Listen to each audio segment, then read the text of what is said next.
Hi all. So, welcome back to yet another video of Nourish with Anuvind.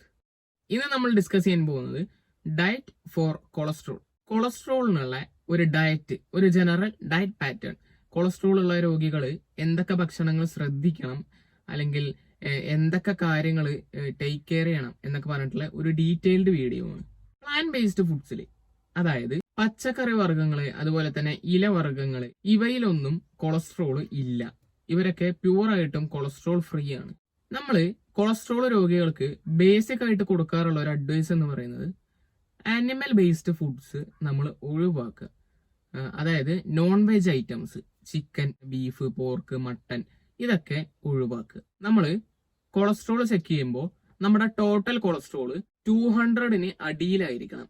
200 താഴെയാണ് ഒരു normal cholesterol value എന്ന് പറയുന്നത്. അതുപോലെ തന്നെ നമ്മുടെ ശരീരത്തിലുള്ള ഗുഡ് കൊളസ്ട്രോൾ, നല്ല കൊളസ്ട്രോൾ, ഇതിന് നമ്മൾ HDL എന്നാണ് വിളിക്കുക, ഹൈ ഡെൻസിറ്റി ലിപ്പോപ്രോട്ടീൻ. ഇത് 40 അടിയിലേക്കാണെങ്കിൽ അത് നമുക്ക് റിസ്ക് എലമെന്റ് ആണ്. നമ്മൾ HDL കൊളസ്ട്രോൾ എപ്പോഴും കൂട്ടിക്കൊണ്ടുവരാനായിട്ട് ശ്രദ്ധിക്കണം. അതുപോലെ തന്നെ നമ്മുടെ ശരീരത്തിൽ ട്രൈഗ്ലിസറൈഡ്സിന്റെ അളവ് 150 mg/dl താഴെയാണെങ്കിലാണ് നോർമൽ വാല്യൂ എന്ന് പറയുന്നത്.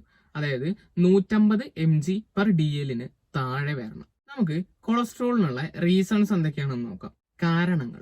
പ്രായമാവുന്നതിന്റെ കാരണമായിട്ട് നമുക്ക് കൊളസ്ട്രോൾ വരാം. അതുപോലെ തന്നെ നമ്മുടെ ലൈഫ് സ്റ്റൈല്, ജീവിതശൈലി എങ്ങനെയാണോ അതിനനുസരിച്ചും ഇരിക്കും. പിന്നെ ഹെറിഡിറ്ററി, പാരമ്പര്യമായിട്ടും വരാം. പിന്നെ ഓവർ വെയിറ്റ്, നമ്മൾ തടി കൂടുന്നതിന്റെ ഭാഗമായിട്ട് കൊളസ്ട്രോൾ ഉണ്ടാവാം. അതുപോലെ തന്നെ എന്തെങ്കിലുമൊക്കെ മെഡിക്കൽ കണ്ടീഷൻസ്, അതായത് രോഗാവസ്ഥകളുടെ സൈഡായിട്ട് വരാം. പിന്നെ നമുക്ക് BP ഉണ്ടെങ്കിലും കൊളസ്ട്രോൾ വരാം.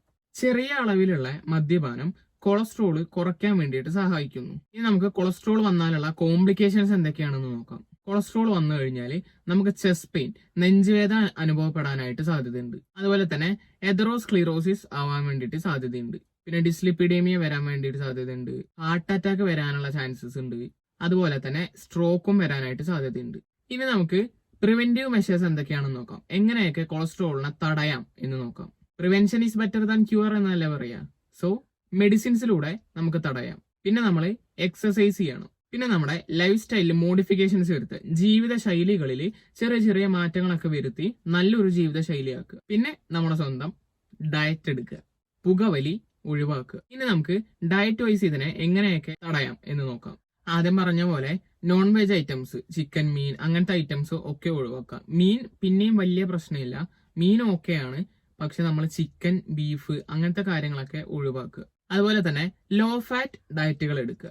കൊഴുപ്പ് കുറഞ്ഞ അളവിൽ നമ്മൾ കഴിക്കുന്ന രീതിയിലുള്ള ഡയറ്റുകൾ സ്വീകരിക്കുക. ഹൈ ഫൈബർ, നാര് ഒരുപാട് ഉൾപ്പെടുത്താനായിട്ട് ശ്രമിക്കുക. 50% കാലറിയെ ഈ കൊളസ്ട്രോൾ ഉള്ള സമയത്ത് നമ്മുടെ ശരീരത്തിന് ആവശ്യമായിട്ട് വരുന്നുള്ളൂ. ഇത് നമ്മുടെ ആക്ടിവിറ്റിക്കൊക്കെ അനുസരിച്ച് ഇതിൽ വേരിയേഷൻസ് വരാം.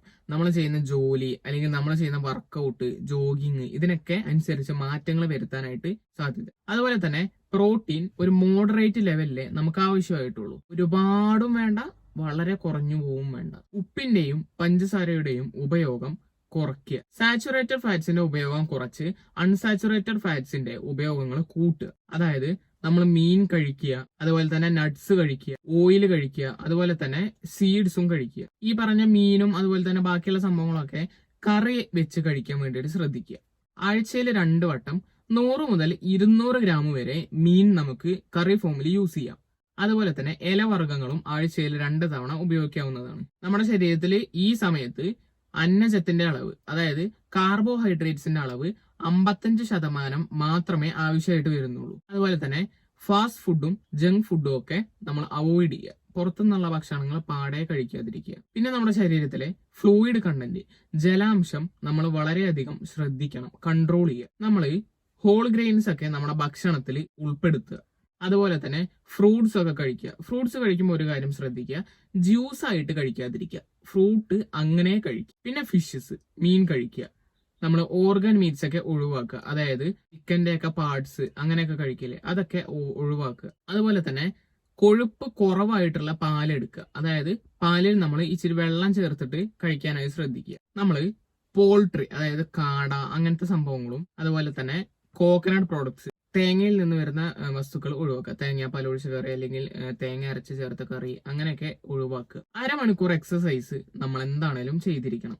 അതുപോലെ തന്നെ നമ്മൾ ഡയറ്റ് എടുക്കുമ്പോൾ അതിൽ ഗേഴ്സീമിയ അതുപോലെ തന്നെ ഗ്രീൻ ടീ ഒക്കെ ഡയറ്റിൽ ഉൾപ്പെടുത്താനായിട്ട് ശ്രദ്ധിക്കുക. ഇതൊക്കെ നമ്മുടെ കൊളസ്ട്രോൾ കുറയ്ക്കാൻ വേണ്ടിയിട്ട് സഹായിക്കുന്നു. സോ ഈ വീഡിയോ നിങ്ങൾക്ക് എല്ലാവർക്കും ഒരുപാട് ഉപകാരപ്പെട്ടു എന്ന് ഞാൻ വിശ്വസിക്കുന്നു. നിങ്ങൾ ആദ്യമായിട്ടാണ് ഈ ചാനൽ കാണുന്നുണ്ടെങ്കിൽ ഒന്ന് സബ്സ്ക്രൈബ് ചെയ്യുക, തൊട്ടടുത്തുള്ള ബെല്ലൈക്കൺ കൂടി ഒന്ന് എനേബിൾ ചെയ്യുക. അതുപോലെ തന്നെ വീഡിയോ ജസ്റ്റ് ഒന്ന് ലൈക്ക് ചെയ്യുക. ഇൻസ്റ്റാഗ്രാമിൽ ഫോളോ ചെയ്യാത്തവർ പോയിട്ട് ഫോളോ ചെയ്യുക. അതിൽ നമ്മൾ ഇതുപോലെ ഡെയിലി ന്യൂട്രീഷണൽ ഇൻഫർമേഷൻസ് പ്രൊവൈഡ് ചെയ്യാറുണ്ട്. കൊളസ്ട്രോളിൽ നിന്നും സഫർ ചെയ്യുന്ന നിങ്ങളുടെ ഫ്രണ്ട്സിനോ റിലേറ്റീവ്സിനൊക്കെ ഈ വീഡിയോ ജസ്റ്റ് ഒന്ന് ഷെയർ ചെയ്ത് കൊടുക്കുക. അവർക്കും ഇത് ഒരുപാട് ഉപകാരപ്രദമായിരിക്കും.